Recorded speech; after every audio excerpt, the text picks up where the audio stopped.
Max, the Foaming Action Cleanser. And now, the Tony Martin Show.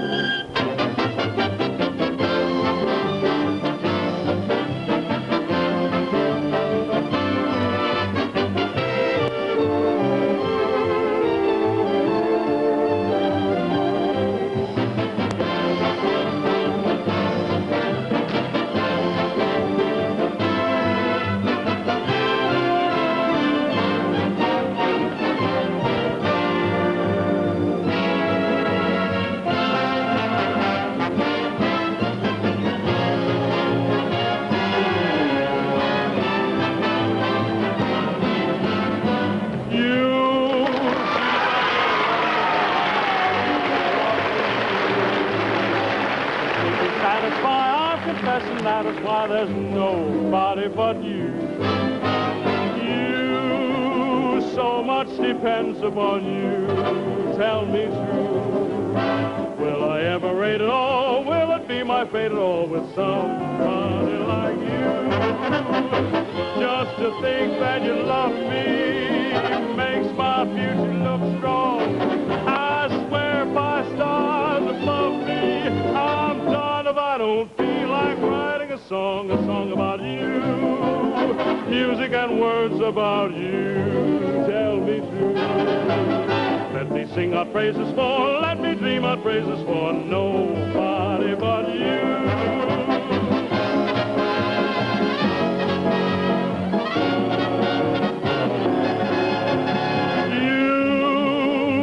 But you're wonderful, you, lovely you.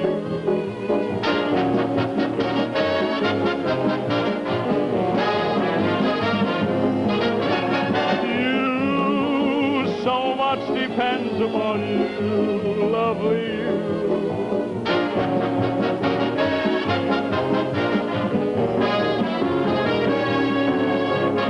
Just to think that you love me makes my future look strong. I swear by stars above me, I'm done if I don't feel like writing a song about you. Music and words about you, lovely you. Let me dream our praises for, let me sing our praises for nobody but you.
Just to think that you love me makes my future look strong. I swear by stars above me, I'm done if I don't feel like writing a song about you. Music and words about you, lovely you. Let me sing our praises for, let me dream our praises for.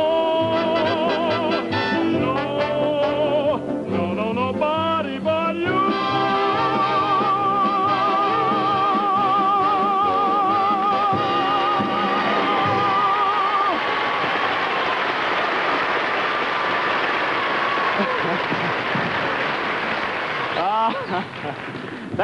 Thank you very much, ladies and gentlemen. Thanks to you and you for having me back on the Colgate Comedy Hour. At this time, I'd like to present a gentleman who I know you've enjoyed many, many times in the past. He's a very dear friend of mine. I'd like you to give him a nice welcome to the Colgate Comedy Hour, Mr. Fred Allen.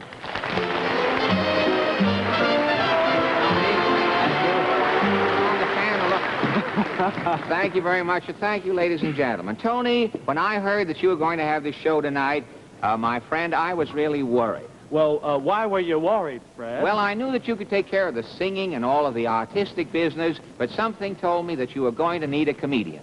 You mean you've never heard me do comedy? Oh, I have heard you do comedy, and that is what told me that you were going to need a comedian. Well, I got busy right away, Tony. I tried to get Jerry Lester for you.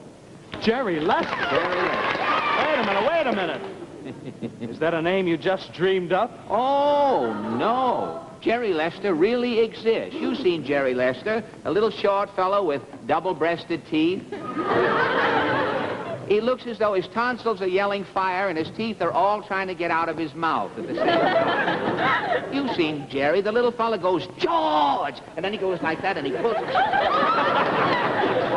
Fred, he's very funny. Well, he's not quite that funny, Tony, but he really is funny. Well, I'll tell you, Fred. I just stole his whole thing there. I know.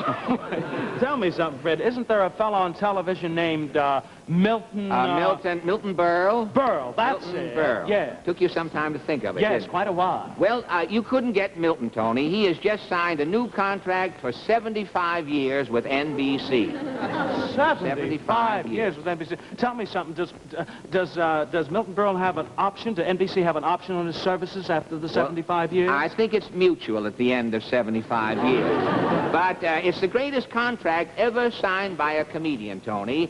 If Milton Berle dies at the end of 70 years, NBC has to keep his body on television for 5 more years. Tell me, Fred, how can a body have a television show? Who will know? People will think it's Ed Sullivan. They won't. But Fred, who am I going to have here for a comedian? Well, how about a physical comedian, Dagmar?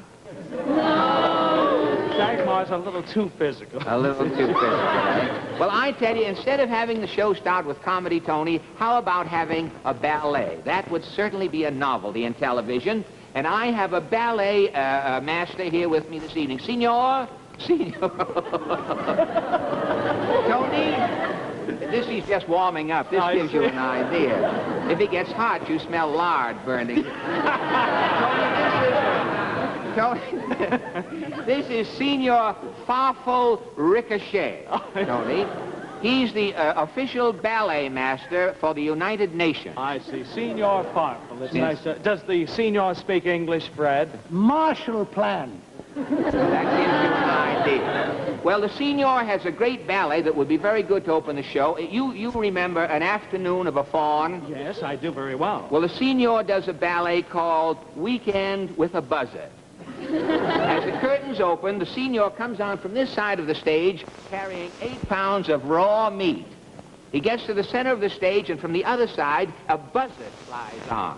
And the buzzard and the Signor, with the raw meat, do an adagio dance. Well, sir, as the curtain closed, first the meat comes out and takes a bow. Then the buzzard flies on with the 2-week clause in its contract and brings the Signor on for a bow. That's only prologue. You can imagine what follows. Well, there. Fred, I tell you, I don't think that the ballet... Tony, don't say another word. Something tells me that you are not impressed with the Signor. Not very much. Well, how about having some news flashes in the open the program? Well, news flashes have been done to death, Fred. And Well, not a thing like this. Last week, you know, the Metropolitan Opera Company announced that next year the Metropolitan is going to produce little operas for television, and they will be commercially sponsored. So next fall, when you tune in your television set to see an opera that's sponsored, you may see something like this.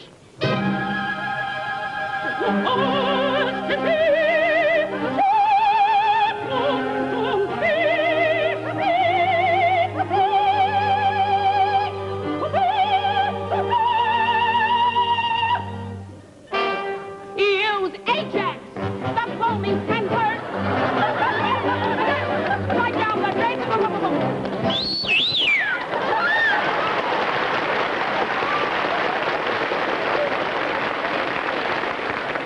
Well, Tony, what do you think?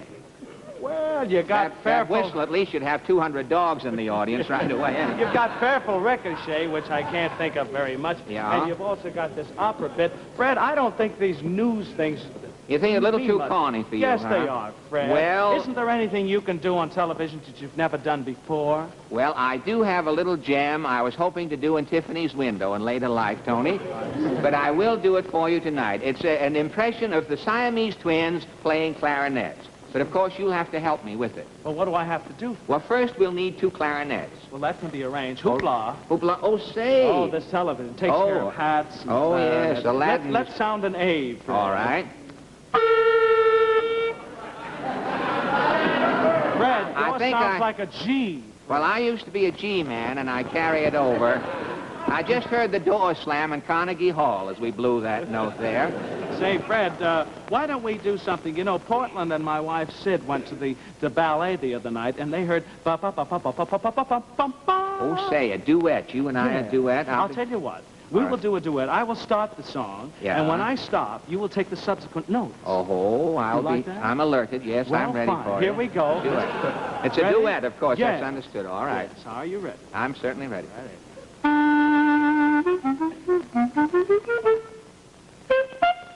You're late. Well, I know you didn't...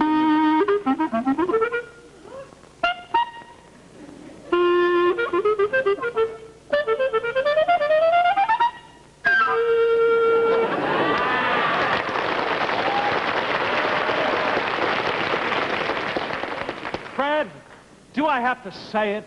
Tony, please don't.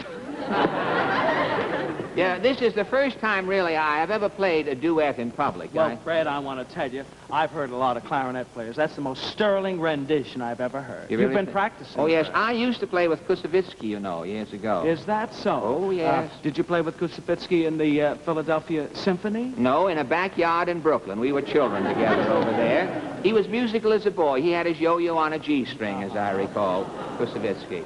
Well, say, now that you played something for the music lovers, how about playing something for the great Mel Torme set? The Sears Roebuck crowd. Well, how about something for them? I think that would be very good. What would you like to play? My Heart Cries for You. Well, I think we could really execute that. We can mash it if we get us between us.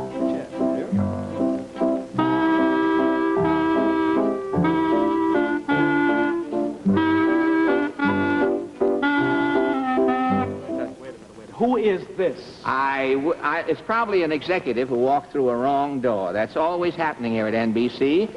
And the executives are showing up on the programs and slowing the whole thing up. It's very apparent that you don't like the way we're playing our clarinet. I sense So that. if you can do any better, Yes. here.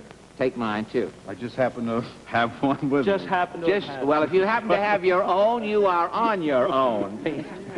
play something.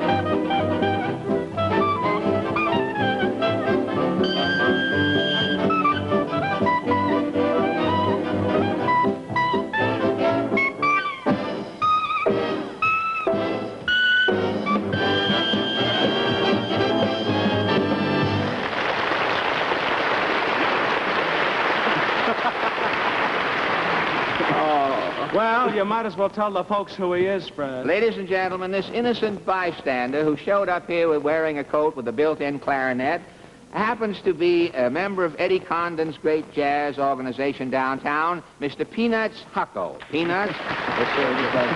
Well,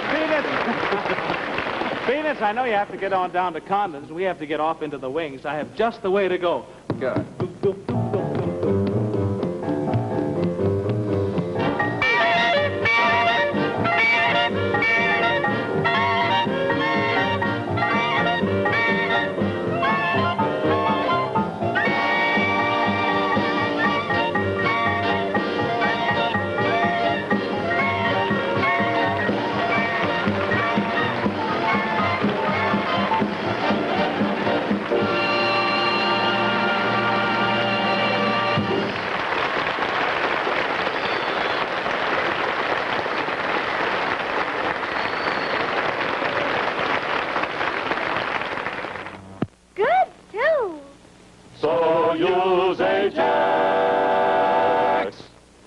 I'm sure you will discover, as I have, that Ajax cleans kitchen sinks, pots and pans, and bathtubs with half the effort and twice the speed of any other leading cleanser.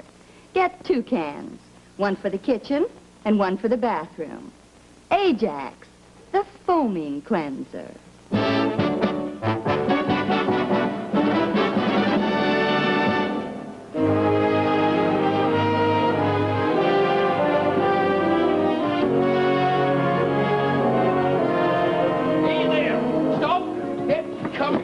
Now, I'll come right out on it. now, I've told you at least 20 times you can't go in there. Look, here's his picture. I just want him to autograph it for me. Gee, Tony Martin. Now, what you girls see in Tony Martin? He's so handsome, don't you think? Well, I tell you what. He usually comes out of the hotel just about this time. He's probably upstairs dressing right now. So you can wait for him if you want to, but you'll have to sit right over there. Oh, thanks. And don't bother me anymore.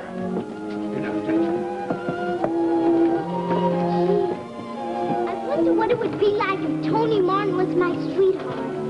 Or my uncle. Or if he was my daddy.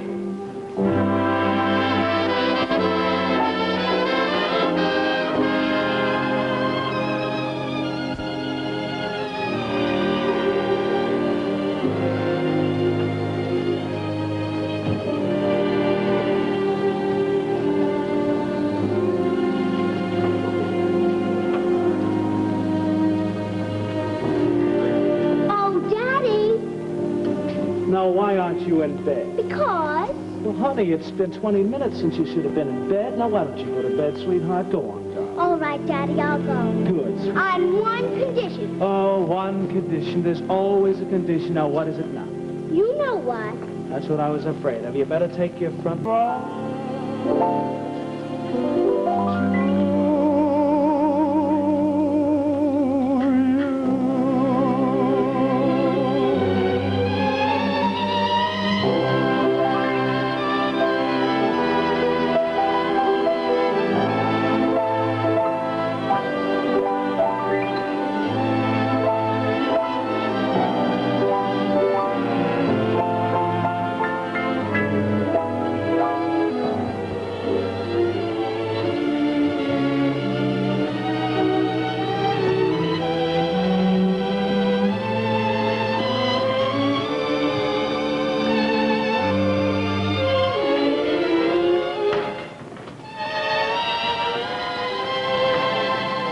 Good afternoon, Mr. Martin. Oh, good afternoon, Tim. It's a nice day, isn't Certainly it? is, sir. Oh, Daddy! I mean, Mr. Martin. Oh. I guess I was daydreaming. You were? I dreamt that you were my daddy. You dreamt I was your daddy? Uh-huh. Well, tell me, what kind of a daddy was I? You were a wonderful daddy. Well, you know something, darling? What I'd do if I was your daddy? What?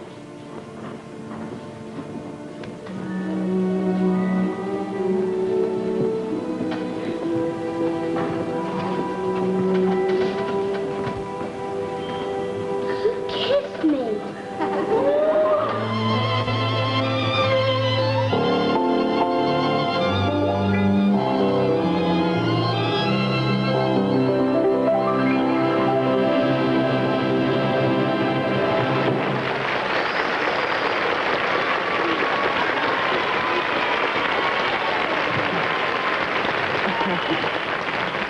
Thank you very much, ladies and gentlemen.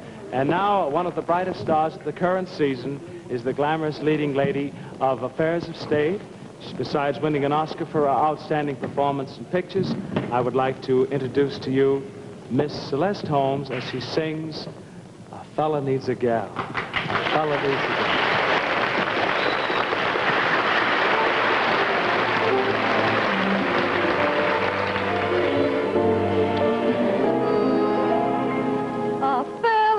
A girl to sit by his side at the end of a weary day, to sit by his side and listen to him talk and agree with the things he'll say. A fella needs a girl to hold his arm when the rest of the world goes wrong.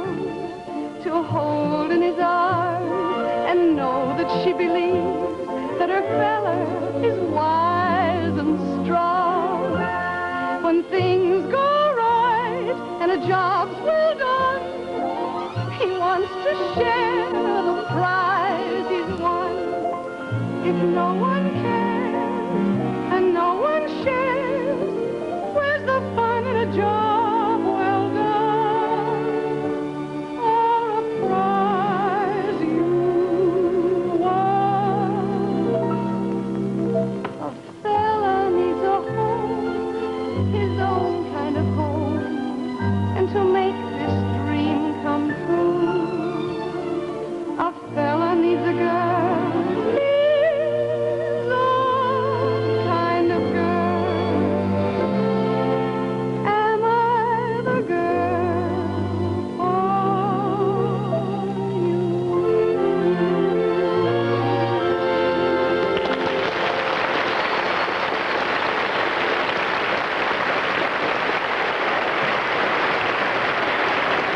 A fella needs a girl, a fella needs a girl.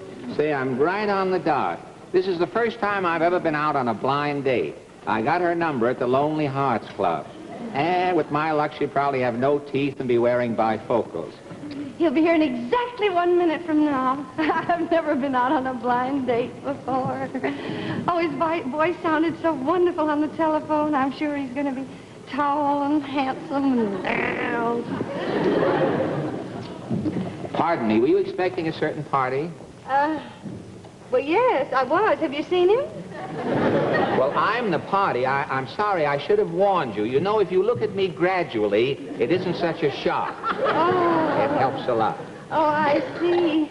Well, I was expecting a taller one. Well, if we get well acquainted, I'd be willing to wear wedgies. They'll make a big difference. What were you expecting? Well, Am I a letdown? No, to me, you are splendidly potential. It seems that I approximately know you from someplace. Well, now, let's see. I was Miss Alaskan Crab at the seafood show last year. Miss Alaskan Crab? No, I missed the seafood show. I didn't see that. And I made a personal appearance at the Fulton Fish Market. The Fulton Fish Market, that was it. I was down there one hot day returning an eel. And, Miss Alaskan Crab, you were sprawled on a mound of tartar sauce there, lying in state, as it lovely. were. So cool. Oh, just think, little old me, lucky little old me, out on a blind date with a celebrity from the Fulton Fish Market. Why, you're blushing. Tell me, have you ever thought about getting married? Oh, yes, when Mr. Wright comes along. You know, I, too, have thought about cutting a connubial dido myself. Oh, I see. Well, what qualities were you expecting in a girl? Well, she just has to be a girl, that's all. I'm a girl. Well, of course, you're a stranger, and I would hardly take a stranger's word for a thing like that. Well, soon maybe I'll be less of a stranger and more of a girl. Well, I like a girl with an appetite. She has to have an appetite. Oh, I could learn to be a glutton if it was required. And I must tell you that I am awfully dull. Oh. I like to sit home at night and listen to the radio. Oh, I like the radio. I like Tallulah Bankhead. I like Tallulah when she sings. Tallulah when she sings? Yes. Oh, Tallulah's voice. It sounds like a man pulling his foot out of a bucket of yogurt. I have 2 gallons of her records at home. They're really, in hot weather, they give you something, I must say. Well, you know, to me, life is like television. Really? You wake up every morning hoping it's going to get better. And it does. Well, don't be discouraged. You know, in the world, there's a boy for every girl and a girl for every boy. Now, you can't improve on an arrangement like that. Oh, I don't want to improve on it. I just want to get in on it. Well, don't be over-anxious, Myrtle. Myrtle? My name is Hortense, Harvey. Harvey, my name is Clyde. Clyde? With a small K, yes. Oh. You mean... Well, aren't you Bryant 947 Gimmel 3? I'm not 47 Gimmel anything. Aren't you Rugby 4? Oh, no, not Rugby. You're kicking a number around. No, Oh, no. yes, I certainly am. Well. No, that's... Here we are, just a couple of wrong numbers. We sure are. Well, that's not unusual Well, it's awfully nice to have met you accidentally. Well, likewise, I am sure. And now that I have auditioned, perhaps we can get to be friends. Here is my real number. Oh, Manhasset 14433.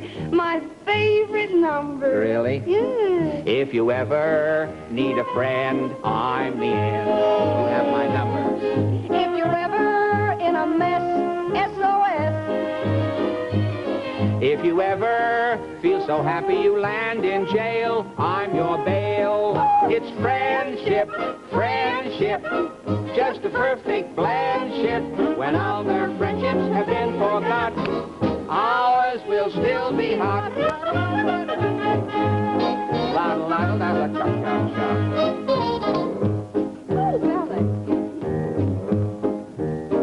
You swing your partner.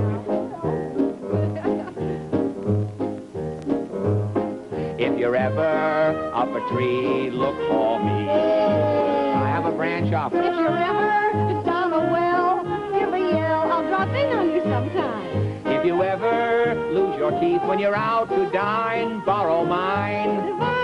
Friendship, friendship, just a perfect blandship. When other friendships have been forget, ours will soon be it. Da da da da da da da da.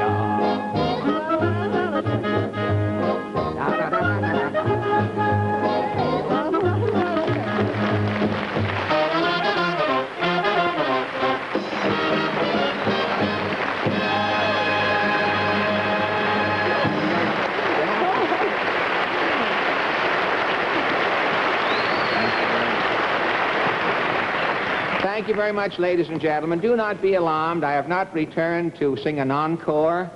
I had a request not to sing an encore. I'm just here to ask you to join me, and let's peek into the kitchen of a small apartment across town, if you will.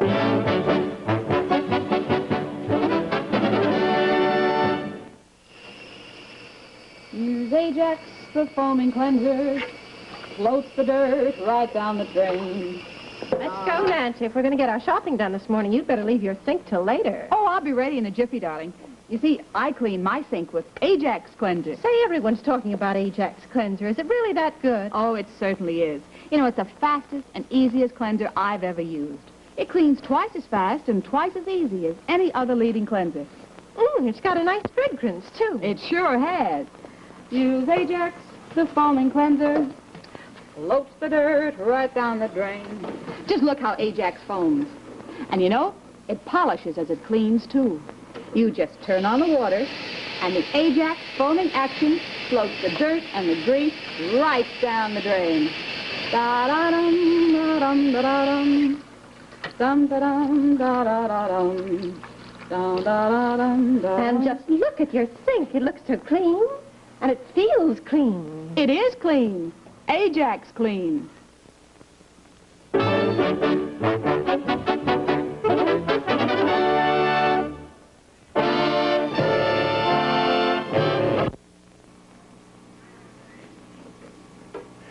Believe me, bears aren't the only people who admire lovely hair. Take my advice and glorify your hair with America's favorite shampoo, Halo Shampoo.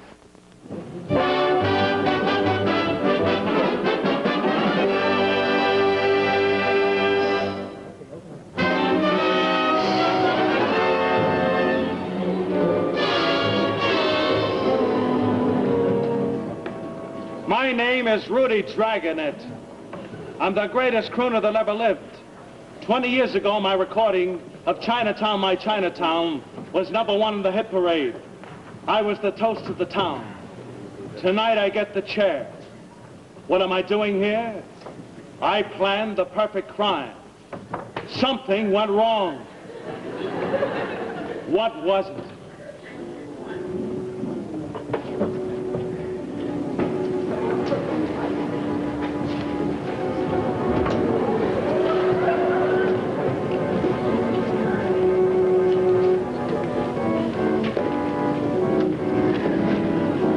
I remember the day I decided to kill J. Gaffney Fink.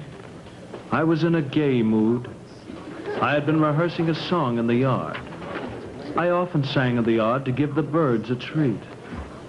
I put my megaphone down. I was going to commit the perfect crime. I could take no chances. I checked every detail. The window, the chair. I placed my gun on the table. Everything was in order. I rang for my houseboy, Chung. You ring, Mr. Dragonet? Yes, Chung. In a few moments, J. Gaffney Fink, the president of Checker Records, will be here. Very good, sir. Now, Chung, when Fink gets here, I want you to go into the garden and look through that window. Chung do. Chung, I'm going to kill J. Gaffney Fink. Oh, dirty work. Yes, dirty work. Now, when the police get here, I want you to tell them you were looking through that window. You saw Fink come in, place his briefcase on the table, pick up this gun, and shoot himself. You understand? Chung understand. Very well. At last, I was ready to commit the perfect crime. Chung was my alibi. I knew I could depend on Chung. There was that messy little affair on Mott Street he'd rather I didn't mention. 3 o'clock. J. Gaffney Fink would soon arrive. The door. He was here. My hands were trembling. Steady, Rudy. I'll see who's at the door, Mr. Dragonet. Gad, I had forgotten Miss Holm, my secretary. I thought she had gone for the day. Well, it was too late to turn back. Mr. Dragonet, Mr. J. Gaffney Fink, president of Checker Records, to see you. Rudy, it's good to see you again. Hello, Frank. Sit down. Now about my record. I have it right here, but... Give me that record. Rudy, are you crazy? Put down that gun!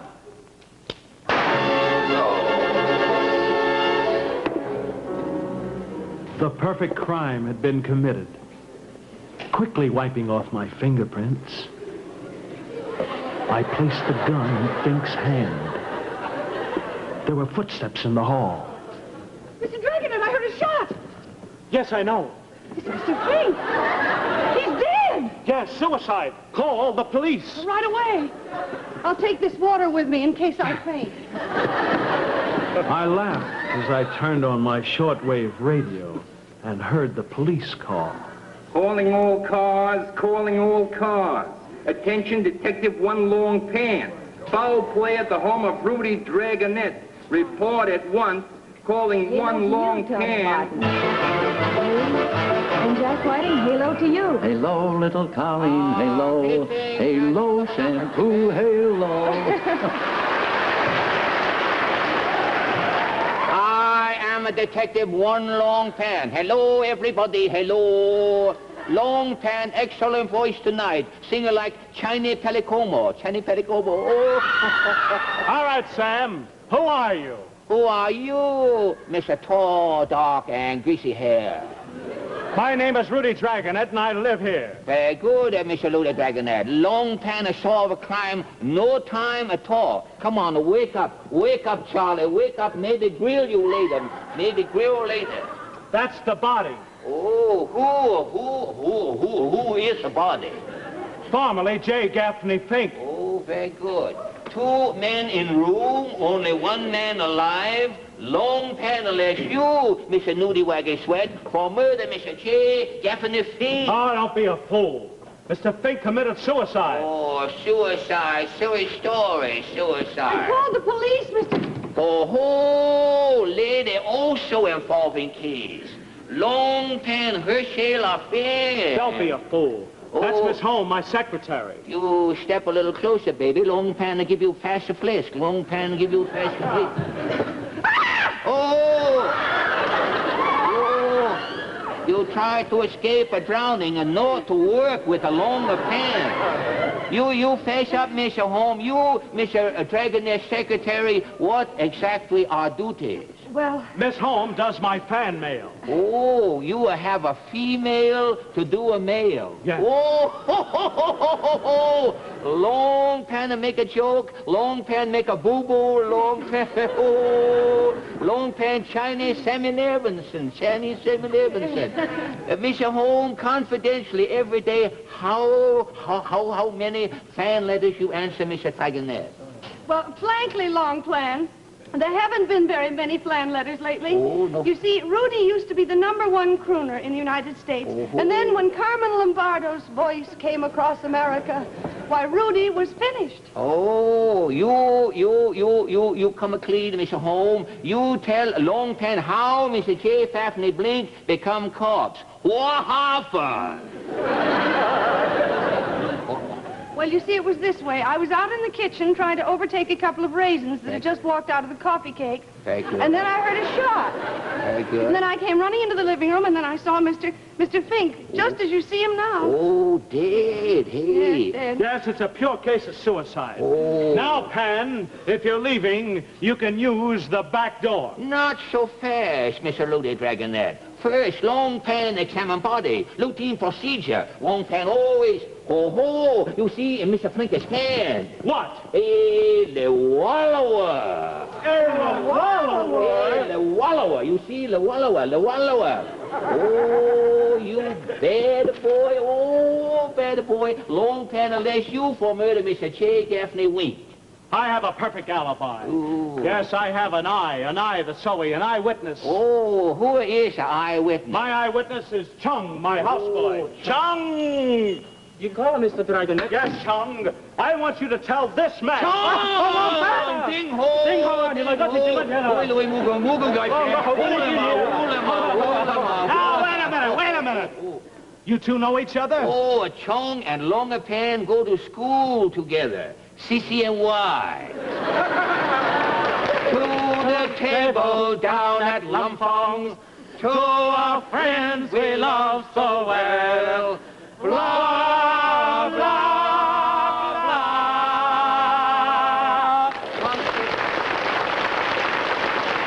Very good. Concert finished. Long Pan resume business. Long Pan not convinced alibi. All right, Chung. Tell this poor man's Martin Kane Ooh. exactly what happened. Long Pan a check on the Chung. Long Pan make a mental note. Chung go in garden, Go in peek through window. Oh, Mr. Fink come in living room. very good. Mr. Fink put briefcase on desk. Very good. Mr. Fink pull out gun, commit suicide. Oh. Yes, Long Pan, that's my alibi. Oh, holy smoke. A Chung, see plenty through window. You bet. Oh, Chung, clever kiddo. Chung, a Peking Tom. Oh, Long Pan make an ad-lib. Long Pan make an ad-lib. Peking Tom. Oh, Long Pan funny bunny. Must go on radio. Must have own program like a Salmon Spade. Private Fry. Salmon Spade. You face up, Mr. I can't fess up. I tell you, I didn't kill J. Gaffney Fink. I had no motive. That's No right. motive. Mr. Fink only came here to help Rudy. That's right. You see, when I heard those old records like Abba Dabba Honeymoon and Four Leaf Clover being revived, I thought Fink would come here and let me revive my record of Chinatown, my Chinatown, and we could make a fortune. Yes, and then Rudy would make a comeback. That's right. Hey, this record here, you say. This record. Give me that record. Oh, not so fast, Mr. Luda Dragonet. Longer Pan,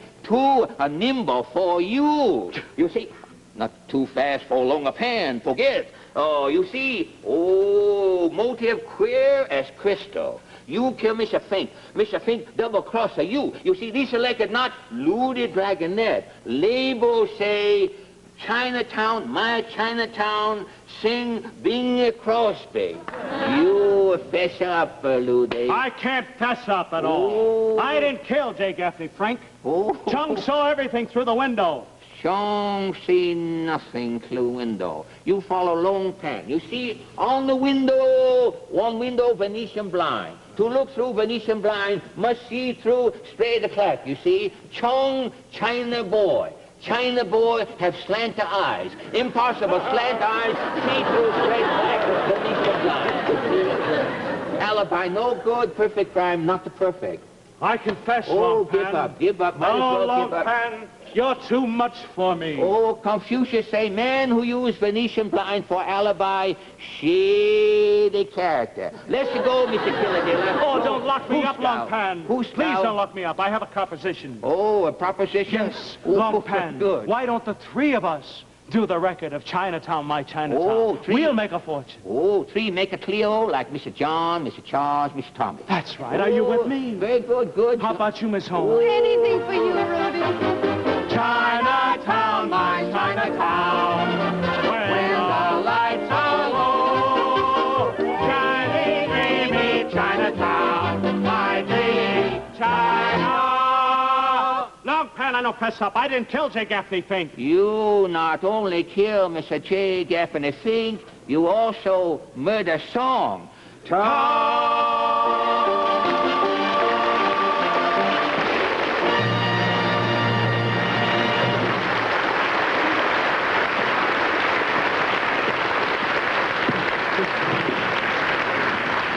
And now, ladies and gentlemen, a lovely visitor from Hollywood, and welcome to New York, and halo to Colleen Gray.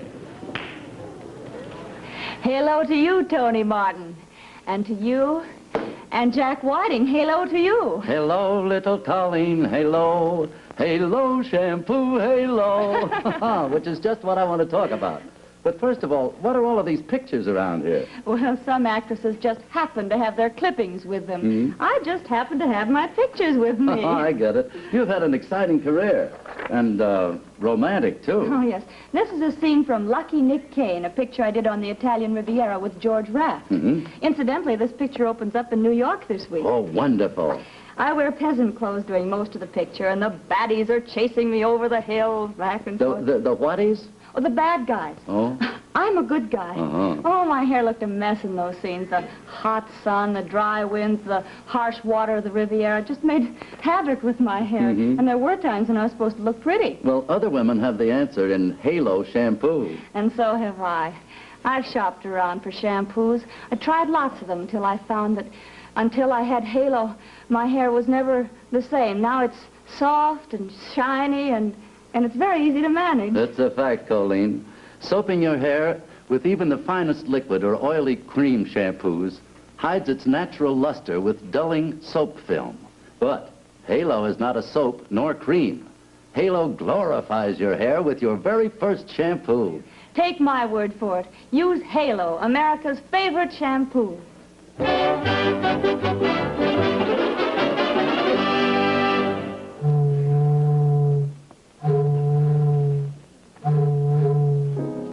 Ladies and gentlemen, in these days of jet propulsion and of supersonic motion, I boarded a DC-6 one day and I flew the mighty ocean.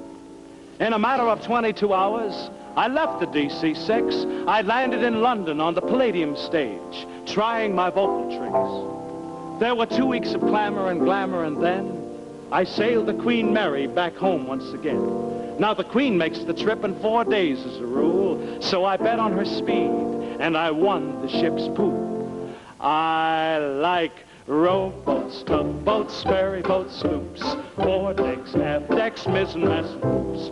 But of all the ships that make for speed, that bring a thrill to me, was the race between the Natchez and the good old Robert E. Lee. Stokers shoveling the coal, sweat and die down in the hole. Join the throng as they stroll along, singing this rollicking song. The whistles are blowing, smokestack showing. There's Pap and Mammy and Ephraim and Sammy on a moonlight night. You can hear them all while they're waiting. Bands are syncopating. What's that they're playing? What's that they're playing? The while they're playing, I'm swinging and swaying. It's the good ship, Robert E. Lee, that's come to carry the cotton away. See them shovel along. Watch them shovel along. Go get your basket, your real pal. Go down to the levee. I said to the levee. See them shoveling wrong. Hear that music and song. He's really great, mate, waiting on the levee, waiting, just waiting, waiting for the Robert E. Lee.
To the levee,